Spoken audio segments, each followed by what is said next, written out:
আসসালামু আলাইকুম ওয়া রাহমাতুল্লাহ। 10 মিনিট মাদ্রাসায় আপনাকে স্বাগতম। বান্দার যে তিনটি কাজ আল্লাহ অপছন্দ করেন। আবু হুরায়রা রাদিয়াল্লাহু তাআলা আনহু থেকে বর্ণিত, রাসূলুল্লাহ সাল্লাল্লাহু আলাইহি ওয়াসাল্লাম বলেছেন, আল্লাহ তাআলা তোমাদের তিনটি কাজ অপছন্দ করেন। তা হলো অনর্থক কথা বলা, মানুষের কাছে বেশি বেশি চাওয়া অথবা প্রশ্ন করা, সম্পদ ধ্বংস করা। সহিহ মুসলিম হাদিস নম্বর 1715। এবার বিস্তারিত জানা যাক। নম্বর 1, অনর্থক কথা বলা। ইসলাম সর্ব অবস্থায় অর্থহীন কথা ও কাজ পরিহারের নির্দেশ দিয়েছে।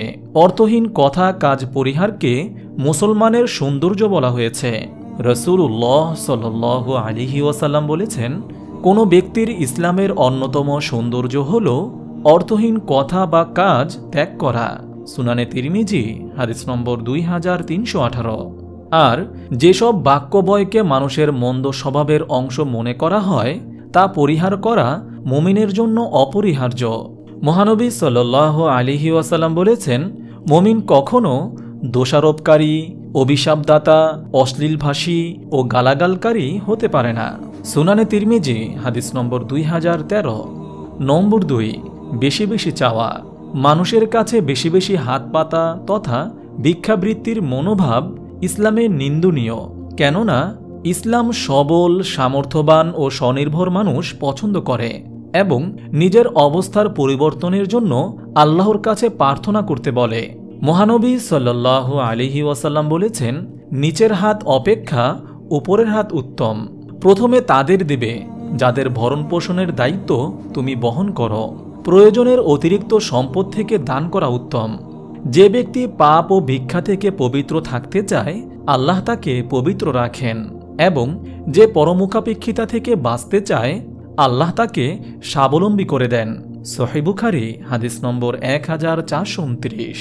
তবে কেউ কেউ হাদিসে ব্যবহৃত কাসরাতুস সোয়াল দ্বারা ধর্মীয় বিষয়ে অনর্থক প্রশ্নের অবতারণা করা উদ্দেশ্য নিয়েছেন। পবিত্র কোরআনে এরশাদ হয়েছে, হে ঈমানদাররা, তোমরা সেসব বিষয়ে প্রশ্ন করো না যা তোমাদের কাছে প্রকাশ হলে তা তোমাদের কষ্ট দেবে। সূরা মাইদা আয়াত 101। নম্বর 3, সম্পদ ধ্বংস করা। ইসলামের দৃষ্টিতে সম্পদের প্রকৃত মালিক আল্লাহ তাআলা। পৃথিবীতে মানুষ তার তত্ত্বাবধায়ক মাত্র। সুতরাং মানুষ সম্পদ অপচয় ও অপব্যয় করবে না। এমনকি সম্পদ অনুৎপাদনশীল অবস্থায় ফেলে রাখতে নিরুৎসাহিত করেছে ইসলাম, এবং সেসব কাজ থেকে বিরত থাকতে বলেছে যার কারণে সম্পদহানির আশঙ্কা তৈরি হয়। পবিত্র কোরআনে এরশাদ হয়েছে, তোমাদের সম্পদ যা আল্লাহ তোমাদের জন্য জীবিকা করেছেন তা নির্বোধ মালিকদের হাতে অর্পণ করো না। সূরা নিসা আয়াত 5। অন্য আয়াতে এরশাদ হয়েছে, হে আদম সন্তান, তোমরা প্রত্যেক নামাজের সময় সাজসজ্জা পরিধান করে নাও, খাও ও পান করো, অপচয় করো না। নিশ্চয়ই তিনি অপচয়কারীদের ভালোবাসেন না। সূরা আরফ আয়াত 31। আল্লাহ তাআলা সবাইকে তার পছন্দ অনুযায়ী কাজ করার এবং অপছন্দের বিষয় পরিহার করার তৌফিক দান করুন। আমিন।